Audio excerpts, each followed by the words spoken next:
As you guys know, all last week was the filing period for individuals who want to seek public office. And it ended Friday, 5 p.m. And so if you didn't get your name in by Friday at 5 p.m., you're not going to be on the primary ballot in August. Well, something interesting happened in the waning minutes of the filing deadline, and that is not one, but two other Bob Fergusons filed to run for governor of Washington state as Democrats, meaning that there would be three Bob Fergusons on the ballot in the August primary as Democrats. Let me start by saying this. I laughed so hard I almost peed myself. I mean, I really, Nicole and I, had just got back from UW.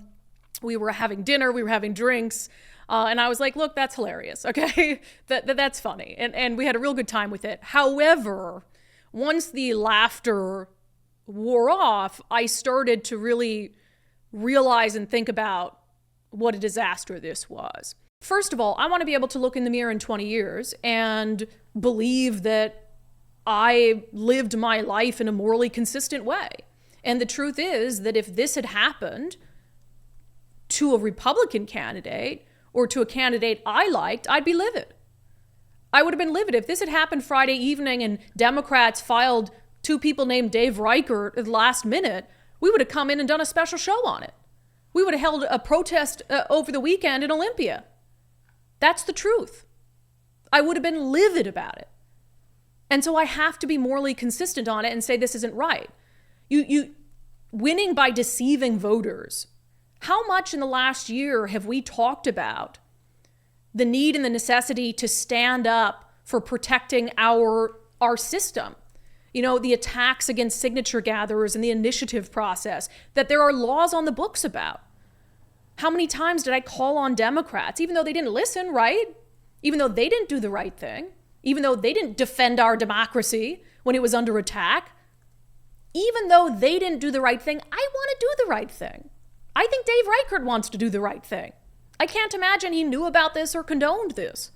And I think that there are a lot of voters who would prefer a candidate other than Bob Ferguson, who don't feel like they have to win by cheating, that they have to win by tricking people. And that's what it is. It's an attempt to deceive Democratic voters who would support Bob Ferguson.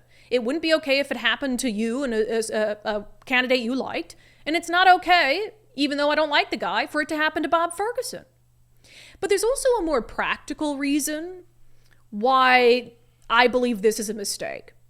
And I do believe, if they happen to be listening, or if Glenn Morgan's listening to the live show today, that they need to pull those names before 5 p.m. There's a more practical reason, and it's really twofold. This is free positive publicity for Bob Ferguson.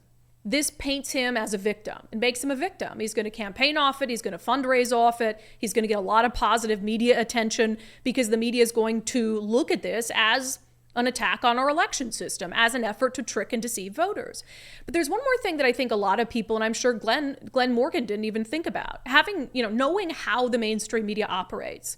If these three names remain on the ballot for the August primary, the media is going to be put in a position where it is essentially going to have to walk voters through the steps on how to vote for the correct Bob Ferguson.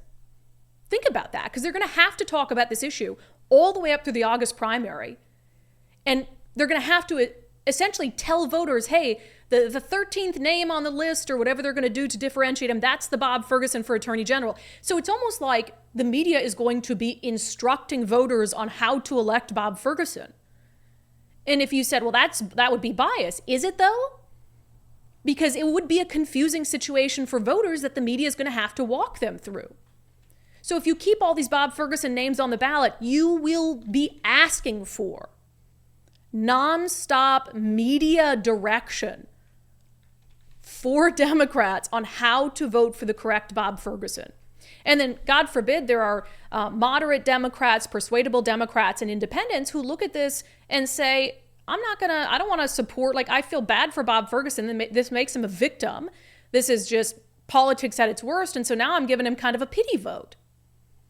So it's funny, but it's not right. It's not morally correct, and it's going to backfire.